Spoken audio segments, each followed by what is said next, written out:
Bang, kita bang.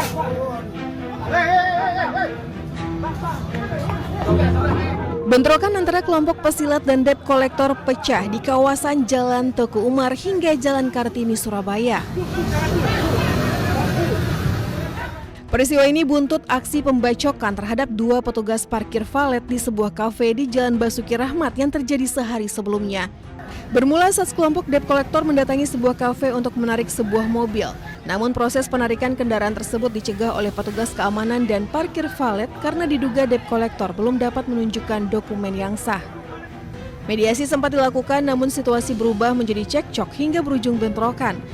Kelompok debt kolektor kemudian kembali ke lokasi dan diduga melakukan penyerangan menggunakan senjata tajam. Akibatnya dua petugas parkir valet mengalami luka-luka akibat sabetan senjata tajam. Berkomunikasi dengan ketua kelompok salah satu suku dan alhamdulillah yang bersangkutan bersedia dan kooperatif sehingga kemarin sore pelaku telah menyerahkan diri ke Polrestabes dan saat ini sedang dalam proses penyidikan. Berapa pelaku, Nan? Satu pelaku yang melakukan pembacokan. Polisi menyebut salah satu korban pembacokan diketahui memiliki keterkaitan dengan salah satu perguruan silat. Kondisi inilah yang kemudian memicu aksi balasan hingga terjadi bentrokan antar kelompok di kawasan Teguh Umar. Sementara itu pelaku berinisial S telah ditahan di Polrestabes Surabaya. Polisi juga masih mendalami kemungkinan adanya pelaku lain yang terlibat dalam bentrokan tersebut. Jadi kita sampaikan bahwa kita Polrestabes Surabaya ini terus bergerak, pelaku-pelaku yang memang melakukan pidana kita akan proses. Tapi juga saya sampaikan bahwa jangan sampai nanti ada kelompok-kelompok yang melakukan aksi-aksi semacam aksi solidaritas atau balasan. Percayakan kepada kepolisian untuk melakukan penegakan hukum. Bang, kita bang. Dari Surabaya, Sony Hermawan, iNews melaporkan.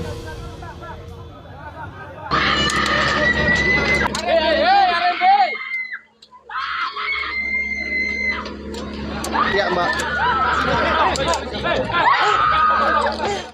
Ricuh mewarnai proses eksekusi lahan di kawasan Jalan Ngagel Timur, Surabaya, Jawa Timur. Sekeluarga penghuni rumah melakukan perlawanan dengan berusaha menghentikan petugas dan alat berat yang akan merobohkan rumah mereka.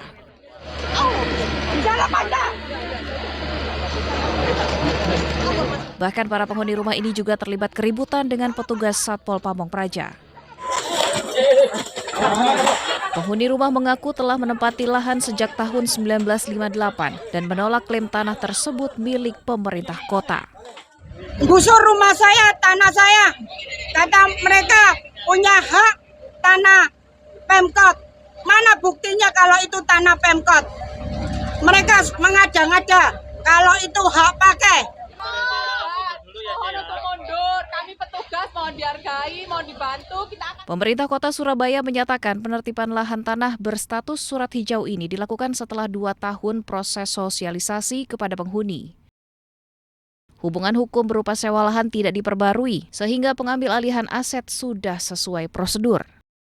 Jadi tanah ini dulunya IPT dan karena peruntukannya berubah, pemerintah kota mengizinkan silakan dengan sistem karena mau dipakai bisnis ya digunakan dengan pembayaran pajak untuk bisnis. Yang bersangkutan sampai dengan proses tersebut tidak pernah membayar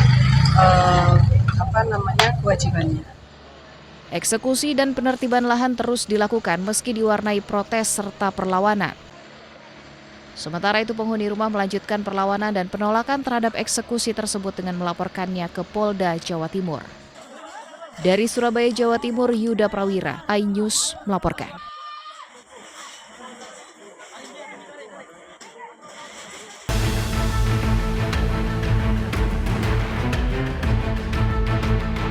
Berawal dari saling ejek, berlanjut di media sosial, persoalan dukungan terhadap tim futsal kesayangan berujung pada aksi pengeroyokan di Jalan Dr. Subandi, Jember, Jawa Timur. Korban bertemu dengan 5 pemuda yang diduga tidak mendukung tim futsal yang sama dengannya. Geram karena sebelumnya terjadi saling ejek, korban dikeroyok, dipukul, dan ditendang. Akibatnya, korban mengalami luka lebam. Aksi pengeroyokan tersebut terekam kamera pengawas.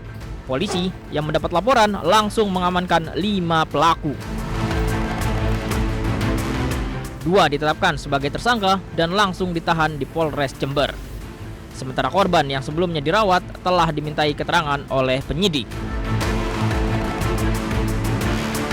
Untuk sementara dari 5 orang yang kita minta keterangan pemeriksaan, untuk sementara kita tetapkan 2 orang yang telah melakukan pengeroyokan dan 3 saksi. Dan untuk saksi-saksi yang lain maupun pelaku-pelaku yang lain masih kita dalami. Polisi mengimbau kepada para remaja agar tidak mudah terpancing emosi hanya karena berbeda dukungan terhadap tim olahraga. Dari Jember, Jawa Timur, Bambang Sugiarto, iNews melaporkan.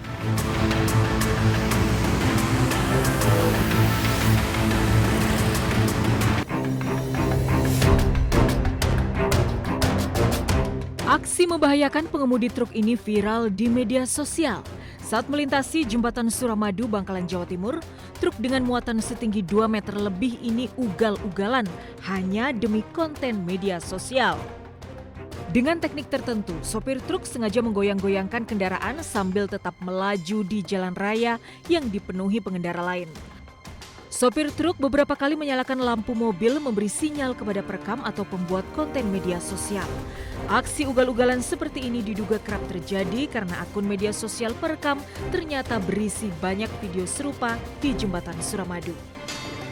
Satlantas Polres Bangkalan kini menelusuri siapa sopir truk yang beraksi membahayakan, juga mencari siapa pemilik akun media sosial. Dari Bangkalan, Jawa Timur, Taufik Syahrawi, iNews melaporkan.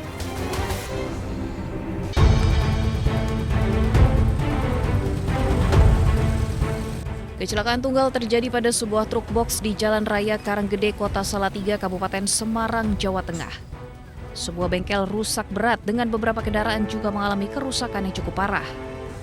Kecelakaan bermula saat truk box yang melaju dari arah Klego, Kabupaten Boyolali menuju Kota Salatiga yang sedang tidak membawa muatan.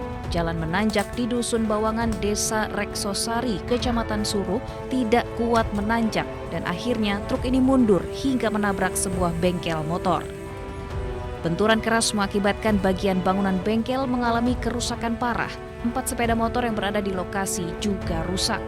2 orang yang ada di lokasi kejadian juga mengalami luka-luka hingga harus dilarikan ke rumah sakit. Jalan aja itu kompresornya langsung anginnya hilang. Berarti udah nanjak lagi? Udah. Terus mundur truknya? Iya, mundur.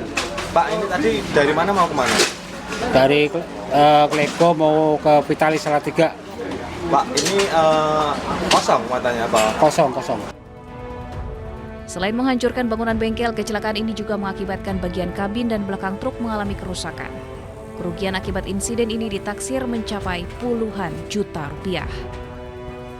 Dari Kota Salatiga, Jawa Tengah, Lurisa Lulu, iNews melaporkan.